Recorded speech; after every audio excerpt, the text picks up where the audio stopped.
अस्सलाम वालेकुम स्टूडेंट, कैसे हैं आप लोग। उम्मीद करता हूँ सब लोग ठीक होंगे, खैरियत से होंगे। तो स्टूडेंट, जैसा कि आपको पता है CS504 software engineering quiz number 1 जो है वो आपका ओपन हो चुका है।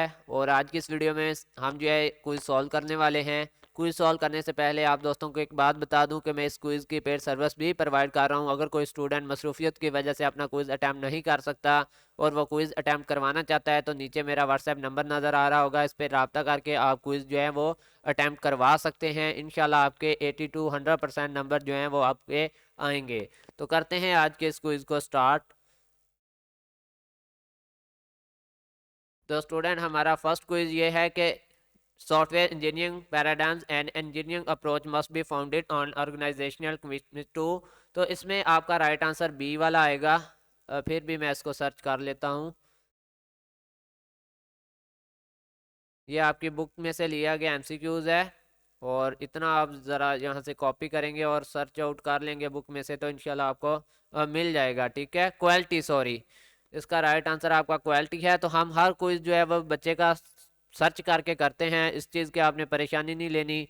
हर चीज़ जो है वो ओके आपका क्विज किया जाता है हर लास्ट से। यूज़ केस रिप्रेजेंट, ठीक है, यूज़ केस किस चीज़ को रिप्रेजेंट करती हैं, इसके बारे में है आपका एमसीक्यूज।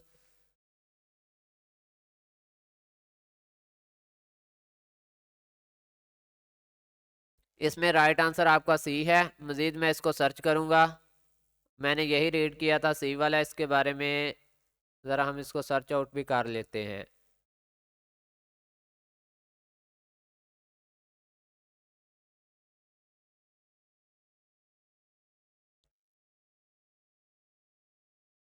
तो स्टूडेंट, राइट आंसर इसका यही है। बुक में पढ़ा था एक जगह पे कि the role a user play when interacting with the system जो है, क्योंकि सॉफ्टवेयर इंजीनियरिंग पढ़ रहे हैं तो इसमें यूज़ केस रिप्रेजेंट किसको करता है, ये रोल प्लेस को जो है इंटरेक्टिंग विद द सिस्टम है। राइट आंसर 100% करेक्ट आंसर है जी आपका। इससे अगला एमसीक्यूज देखते हैं। The system specification describe the. System specification किसको डिस्क्राइब करती है, इसके बारे में अभी हम एमसीक्यूज जो है वो सॉल्व करेंगे। Feature and behaviour of the system. तो राइट आंसर आपका ये है, ये भी आपका 100% करेक्ट आंसर है कि the system specification describe the function and behaviour of the computer based system. तो यहाँ पे मैं आपको बता दूं कि 100% आपका आंसर है, तो इंशाल्लाह वो आपका 100% ही होगा। अगर कोई क्विज हमें समझ नहीं आता तब भी हम यहाँ पे आपको बता देंगे कि ये जो क्विज है उसमें हमें डाउट है।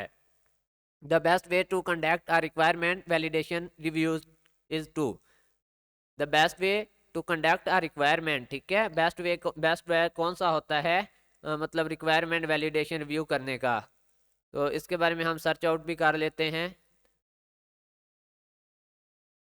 राइट आंसर आपका ये है कि use checklist questions examine each requirement जो है, ये जो आपका है वो करेक्ट वे होता है। किसी भी पेस्ट करेंगे यहाँ पे, तो राइट आंसर आपका यही है, क्योंकि ये मैंने रीड आउट किया था।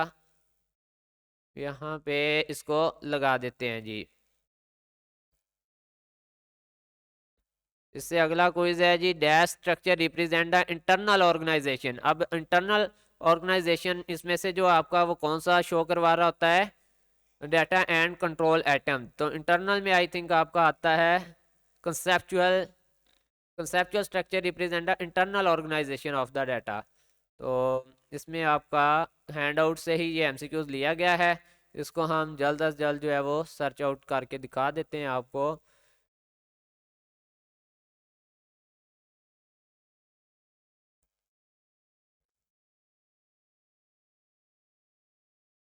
Dash structure represent the internal organization of the various data and control atoms।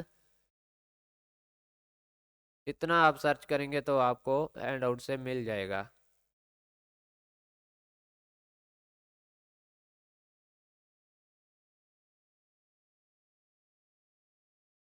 Student, अभी टाइम पड़ा है, हम मज़ीद इसको सर्च आउट कर लेते हैं। तो राइट आंसर आपका डाटा, ठीक है, लगा रहे हैं लेकिन इनको नॉट कन्फर्म है।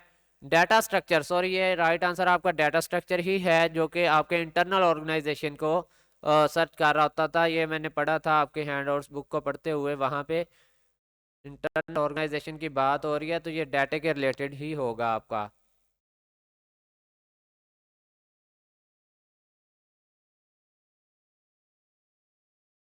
तो स्टूडेंट ये 100% आपका करेक्ट आंसर है, ठीक है, डाटा वाला। तो ये आपने याद रखना है। Dash requirement are often call product feature. कौन सी रिक्वायरमेंट होती हैं जो कि ऑफ्टन कॉल प्रोडक्ट फीचर्स होती हैं? आई थिंक ये नॉन फंक्शनल रिक्वायरमेंट आएगा। हम्म, इसको मज़ीद सर्च कर लेते हैं। प्रोडक्ट फीचर्स ये नॉन फंक्शनल ही है आपका 100%। मज़ीद जो है इसको चेक करना चाहेंगे तो कर लेते हैं अगर हमें मिल गया तो। अदरवाइज़ मुझे ये 100% श्योर है कि ये आपका राइट आंसर है, नॉन फंक्शनल, ठीक है। Requirement often called product feature, तो फंक्शनल तो हो ही नहीं सकता ना, नॉन फंक्शनल आएगा आपका। नॉन फंक्शनल रिक्वायरमेंट यहाँ पे थोड़ा डाउट है, फंक्शनल भी हो सकता है। थोड़ा सा मज़ीद मैं चेक कर लेता हूँ। Business requirement are often called, यहाँ पे अगर बिजनेस होता तो हम लगाते, लेकिन यहाँ पे फंक्शनल एंड नॉन फंक्शनल है, तो आपका राइट आंसर नॉन फंक्शनल ही होगा। स्टूडेंट इसका जो करेक्ट आंसर है वो फंक्शनल है जी, क्योंकि आपके जो फंक्शंस होते हैं उनकी रिक्वायरमेंट ही तो आपकी प्रोडक्ट का फीचर होती हैं, तो इसका राइट आंसर आपका फंक्शनल ही आना था, ठीक है। तो इसको आप लोगों ने याद रखना है। अब यहाँ पे देखें which element of the business processing engineering, ठीक है। तो इसमें आपके business area analysis, business system design होता है, और यहाँ पे जो पूछा गया है आपसे business system design right answer है, ये भी है। और उन्होंने क्या पूछा है, which element business processing engineer are the responsible the software engineering, ठीक है। तो सॉफ्टवेयर इंजीनियरिंग का कौन सा रिस्पॉन्सिबल होता है ये आपने बताना है इसमें से, ठीक है। कॉपी आउट करेंगे और इसको पेस्ट करेंगे आपके हैंडआउट्स में। तो ये देखें बिजनेस सिस्टम डिज़ाइन ही आपका जो है वो राइट आंसर है। Business system design is the 100% correct answer. Control F control V। बहुत से स्टूडेंट मुझे कहते हैं कि सर आप कहाँ से क्विज़ करते हैं, तो आपके सामने है जी, ये क्विज़ जो है वो लाइव सॉल्व किया जा रहा है। बिजनेस सिस्टम डिज़ाइन भी आता है और इसमें आपका सी भी आता है, तो मोस्ट प्रेफर जो है वो बिजनेस सिस्टम डिज़ाइन है, जो कि मैंने आपको पहले ही बता दिया है। लाइव क्विज करते टाइम बहुत सी फाइल जो है आपके सामने यहाँ पे ओपन हो जाती हैं, किसी को भी ओपन करके सर्च आउट कर लेते हैं, तो फिर मुझसे फ़ाइल जो बच्चे मांगते हैं तो मैं कैसे प्रोवाइड करूं, जैसे ही क्विज कर देता हूं मैं फ़ाइल क्लोज कर देता हूं, ठीक है। तो which one is not a part of software development, अब सॉफ्टवेयर डेवलपमेंट का हिस्सा नहीं है ये पूछा है, ठीक है, not a part of software development. तो ये आपसे पूछा गया है, तो अगर आप पार्ट जो है वो देखेंगे सॉफ्टवेयर डेवलपमेंट के, तो आपको पता चल जाएगा कि कौन से जो है वो नॉट अ पार्ट में आते हैं आपके। अगर यहाँ पे हम इसको सर्च आउट करें which is not a part of software development, तो स्कोप जो है वो आपका इसमें नहीं आता। और ये आई थिंक हमने पढ़ा था, कंस्ट्रक्शन होती है आपके सॉफ्टवेयर में, प्रोजेक्ट विजन भी होता है, डेफिनेशन भी होती है, ठीक है। कंस्ट्रक्शन यानी कि आपके सॉफ्टवेयर को डिवॉल्व करना, तैयार करना, उसमें कंस्ट्रक्शन आती है। प्रोजेक्ट का विजन भी होता है बंदे के पास, स्कोप नहीं होता, ठीक है। क्योंकि स्कोप तो बाद की बात है ना, अभी बात हो रही है डेवलपमेंट की, तो डेवलपमेंट के लिए स्कोप जो है वो ज़रूरी नहीं है। तो ये आपके सॉफ्टवेयर डेवलपमेंट के फेज़ का हिस्सा नहीं है। फेज़ होता है कोई मरहला, कोई काम का जो मराहल होते हैं, तो ये उनके मराहल में नहीं आता। The system model template contain which of the following element. अब यहाँ पे पूछा जा रहा है कि जो सिस्टम मॉडल टम्प्लीट होते हैं वो किस पे मुश्तमिल होते हैं, ठीक है। तो ये आई थिंक आपके जो है देख लेते हैं इस बारे में भी।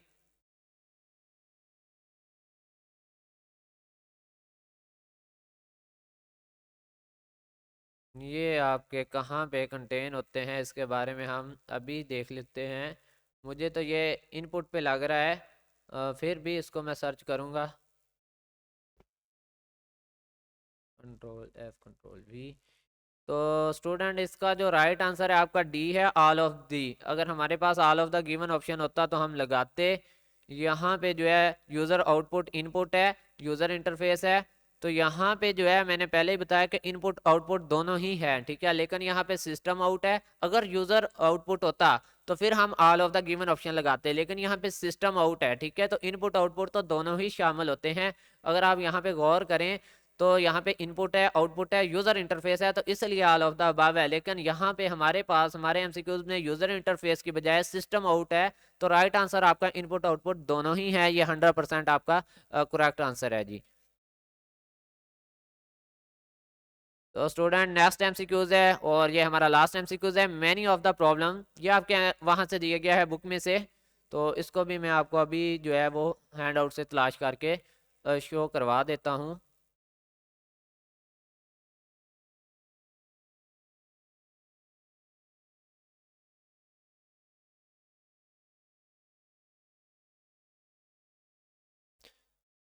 इसको अभी सर्च कर लेते हैं।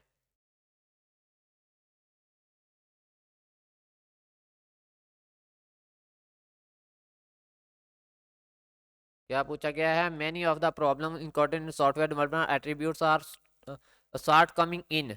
शॉर्ट कमिंग इन आपका आता है टेस्टिंग वाले ऑप्शन में। अभी 58 सेकंड है, काफ़ी टाइम है। तो शॉर्ट कमिंग को कॉपी करके हैंड आउट से तलाश करेंगे कि शॉर्ट कमिंग का कोई वर्ड है यहाँ पे। तो ये देखें जी, इन रिक्वायरमेंट गैदरिंग, ठीक है, एंड डॉक्यूमेंटेशन। रिक्वायरमेंट गैदरिंग ये आएगा आपका 100% करेक्ट आंसर, ठीक है। अगर आप यहाँ पे देखें हैंडआउट्स में जाके, many of these problem encoded in SW यानी सॉफ्टवेयर डेवलपमेंट होता है, और इसमें are attributes to short coming in requirement gathering and documentation, ठीक है। तो राइट आंसर आपका रिक्वायरमेंट गैदरिंग है, 100% करेक्ट आंसर है स्टूडेंट आपका। तो आपका क्विज जो है वो सॉल्व हो चुका है। अगर आप लोग पेड बेसिस पे क्विज करवाना चाहते हैं विद 10x10 मार्क्स के, तो नीचे मेरा नंबर आपको स्क्रीन पे नज़र आ रहा होगा, इस पर मुझे व्हाट्सएप करें। इंशाल्लाह आपका क्विज जो है वो अटैम्प्ट किया जाएगा ज़िम्मेदारी के साथ। तो मिलते हैं न्यू वीडियो में, तब तक के लिए अल्लाह हाफिज़, ईमान अल्लाह, अपना ख्याल रखिएगा।